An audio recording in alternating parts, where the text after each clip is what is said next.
मित्रों, उत्तर प्रदेश में चुनाव जो जो चरणबद्ध तरीके से आगे बढ़ता जा रहा है, त्यों त्यों समाजवादी पार्टी की कलई भी खुलती जा रही है। वह कुख्यात और दुर्दांत अपराधियों के परिवार वालों को परोक्ष रूप से गठबंधन में शामिल करने का जो षड्यंत्र है वह जनता के सामने खुलकर सामने आ रहा है। और महत्वपूर्ण बात यह है कि जिन कुख्यात अपराधी के बेटे को समाजवादी पार्टी के गठबंधन से चुनाव लड़ाने की प्रक्रिया चल रही है, ये वही हैं जिनको कांग्रेस की पंजाब सरकार के दामने रहमत में महफूज मुकाम महसूस होता था। अर्थात और जब उन्हें सियासत का परचम लहराना है तो अखिलेश यादव के गठबंधन का आधार दिखाई पड़ता है।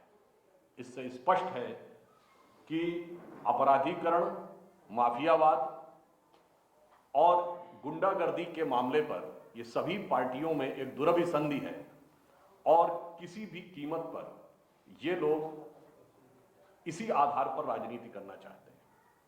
अगला चरण जो तीसरा चरण है, इसमें हमारा मंतव्य एकदम स्पष्ट है। इन चरण में जिन जिलों में चुनाव है वहां एटा में हम मेडिकल कॉलेज बनवाएंगे, अलीगढ़ में एयरपोर्ट, कानपुर का पुराना औद्योगिक गौरव पुनर्स्थापित करेंगे और अखिलेश जी जिसे अपना गढ़ समझ रहे हैं शायद वह भी नहीं बचा पाएंगे और वो केवल अपनी पारिवारिक जागीर को बचाने की जद्दोजहद में लगे रहे। अर्थात इस तीसरे चरण के आते आते बहुत साफ हो गया है कि हम विकास के मुकाम पर उत्तर प्रदेश को उत्तरोत्तर आगे बढ़ाएंगे, वो कभी प्रत्यक्ष तो कभी परोक्ष, यानी कभी सीधे कभी पीछे के रास्ते से माफियाओं और अपराधियों के साथ केवल और केवल भाईचारा निभाएंगे। धन्यवाद। क्या कराई जा सकती है?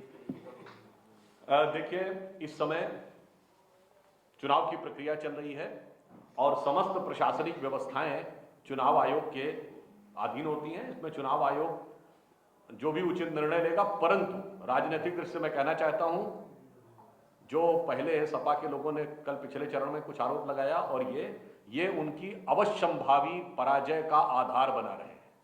यानी वह जो उनकी तयशुदा शिकस्त है उसका आधार वो पहले से बनाते हुए प्रतीत हो रहे हैं, ऐसा लग रहा। और अभी और आने वाला चरण आने दीजिए, हो सकता है चुनाव परिणाम आने के बाद वो ईवीएम वगैरह को भी कोसने लगे तो कोई बहुत आश्चर्य की बात नहीं। सुधांशु जी, 2 हत्याएं कल हो गई दूसरे चरण के बाद, एक शाहजहांपुर में हो गई, बूथ एजेंट और एक आजमगढ़ में हो गई।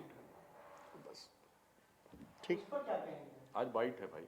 तो एक सवाल ये, दो हत्याएं हुई हैं, एक आजमगढ़ में, एक शाहजहांपुर। देखिए, जो आपने बात कही, जब भी कभी उत्तर प्रदेश में हत्या, अपराधीकरण, अपहरण, फिरौती इस तरह की घटनाएं होती हैं तो बरबस समाजवादी पार्टी का शासनकाल याद आ जाता है। चूंकि इस प्रकार की प्रवृत्तियों के साथ वो स्वतः हैं, तो आप ये समझ लीजिए कि सत्ता की लड़ाई में जो लोग हिंसा के लिए उतारू हैं, जब कभी उनका शासन रहा होगा, चूंकि भविष्य में तो आने वाला नहीं है, तो वो किस प्रकार की हिंसात्मक गतिविधियों को उन्होंने उत्तर प्रदेश में बढ़ाया होगा। और अब योगी जी ने उस चीज से प्रदेश को बाहर निकाल लिया है।